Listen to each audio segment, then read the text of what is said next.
If one of Genghis Khan's greatest armies met Japan twice, what went so wrong for them? Storm clouds gather over a quiet sea. Oars rise and fall like metronomes. In the distance, there is a wall of masts and a will to conquer. The Mongol Empire under Kublai Khan is at its peak, and Japan sits across a narrow strait that suddenly feels very wide. The year is 1274. Another fateful year waits ahead in 1281. 2 attempts, 2 very different endings. Without further ado, let us explore the story of the Mongol invasions of Japan. Long before arrows fly, letters cross the water. In a grand court that smells of incense and pine, messengers report a demand from the great Khan. Pay tribute, accept rule.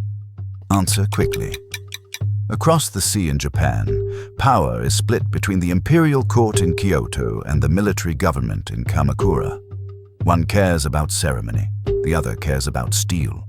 Together they make a simple decision. No tribute, no submission. Some envoys are sent away in anger.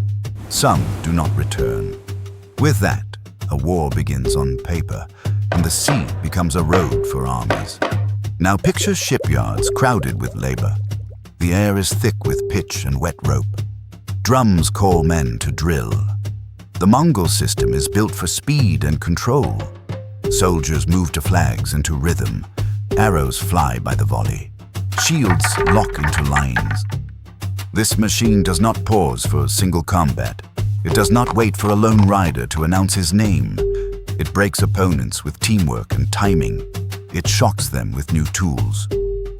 Among those tools are early gunpowder bombs, ceramic shells that burst with fire and iron. The blast is loud, the smoke is thick. Fear now travels faster than any horse. There is also the matter of the sea itself. The Mongols do not sail alone. They command Chinese and Korean ships. They gather sailors and soldiers into a coalition that must work together under one doctrine. Land a beachhead quickly. Hold it, flood it with men and supplies. If the first wave survives, the second and third will turn a beach into a base. This is the plan. Simple, direct, brutal. On the home islands, another rhythm takes shape. Shrines ring bells at dawn and dusk. Watchfires burn on windy ridges. Samurai oil bowstrings and whisper prayers. Their world prize is courage you can see and deeds you can name. The long Yumi bow draws tall and sings clean. The sword waits on the hip. Armor plates are stitched together like scales. A single fighter can be fearsome, but large coordinated formations are rare. Many coastal villages are open sand and wood, not stone and mortar. Japan expects to meet its enemy on the beach. It does not yet expect to stop an army before it reaches the sand. The test arrives in 1274. At first light on outlying islands, villages wake to the sight of sails that fill the horizon. Tsushima is struck. Iki is struck. Small garrisons fight and fall. The warning reaches Kyushu. At Hakata Bay, the invaders come ashore. Samurai ride forward with banners snapping and voices steady. The answer they get is not a duel. It is a wall of shields and the thunder of bombs. Arrows follow in sheets, not in single lines. The first shock is not only pain, it is confusion. The rules of this fight are different, yet confusion gives way to grit. Local commanders countercharge, archers stalk edges and pick targets. The day turns hard and bloody. As sunset brings wind and spray, the invaders pull back to their ships. Supplies run thin. The anchorage is rough. The coalition has learned something important. This coastline bites. Japan has learned something too. The next time, it cannot meet this machine on open sand and hope to win. The lesson is burned into memory. Change or be broken. Adapt. Years pass. From the year 1274 to the year 1281, hammers ring along Hakata Bay. Stone rises where waves used to break. The beach becomes a barrier. The entry points narrow into lanes that can be watched and trapped. Archers gain platforms. Cavalry gains gates and ramps. gaps are measured and planned. The coast is now a weapon. By night, small boats slide over black water. Samurai climb quietly on anchors and rails. They throw grapples, slash ropes, and light fires. Sleep becomes rare in the invader camp. The message is plain. You are not safe on our shore. You're not safe just off our shore either. Across the water, another plan takes shape. Kublai Khan orders more ships and more men. The force is so large that it must move in two great parts that will try to join near Kyushu. Numbers are meant to crush walls. Sheer mass is meant to turn defense into panic. If speed failed before, scale will answer now. At least that is the idea. In 1281, the horizon turns into wood and canvas again. The armada is enormous, but now the shoreline has teeth. The stone wall denies easy landings. Arrow storms lift from parapets like swarms of bees. When boats push into the narrow openings, they're hit from both sides. Grapples catch, fire pots fall, defenders strike and pull back. Day after day, the attackers look for a weak place. They find only scars and fresh resolve. Nights are worse. Raiding parties slip between hulls and pick off anchors and ladders.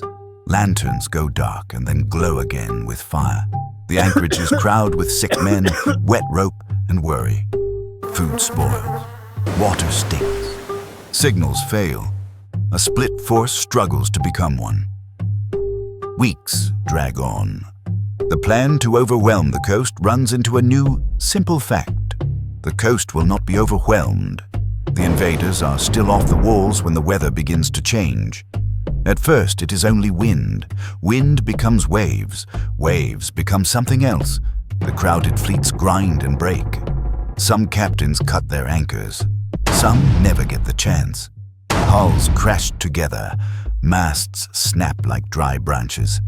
Men who train to fight on open fields learn how little that matters when the sea decides to take over. People later call it a divine wind, a kamikaze. The name will travel through centuries, but here and now, the truth is even more direct. The invaders are still at sea. The defenders have made sure of it. The storm finishes what the wall and the raids have started. The question is simple and sharp. Did the storms save Japan? Or did Japan force the invaders to wait in a killing zone until the storms arrived?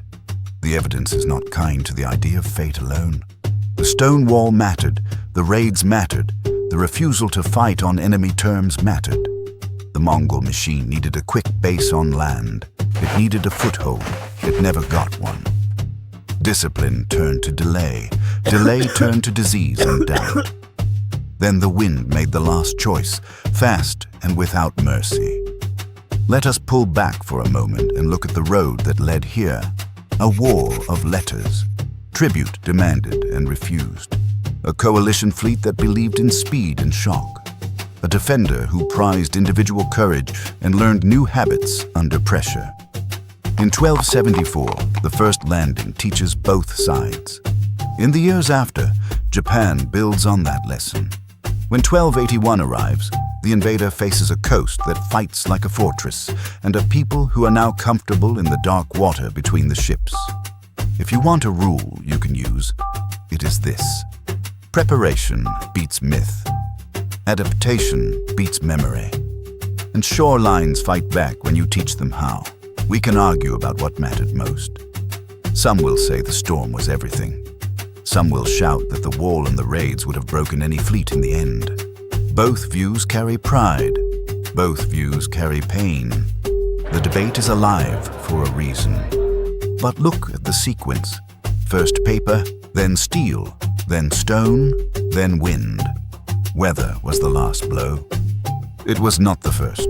The first came when Japan chose to refuse tribute and to pay the cost of that choice. The middle came when Japan learned to trap the invader offshore. The end came when the sea joined the defense. That concludes the story of how the Mongol Empire met Japan twice and found an enemy who refused to meet them on open sand. We watched a war begin with messages, move by drums and signals, and crash against a coastline that changed itself on purpose. We saw bombs that terrified, bows that sang, riders who wanted duels but learned to break anchors instead. We saw a wall that turned a beach into a trap. We saw a storm that took everything that was already broken and broke it more. Now I want to hear from you. Did Japan win this fight before the storm, or did the weather make the only choice that mattered? If there had been no stone wall at Hakata Bay, do you think the story would end the same way? Share what you think and tell me why. Thank you for watching this video to its fullest. If you're a fan of folktale or martial arts related content, make sure you subscribe for more videos just like this one. Have an amazing day and remember to train hard.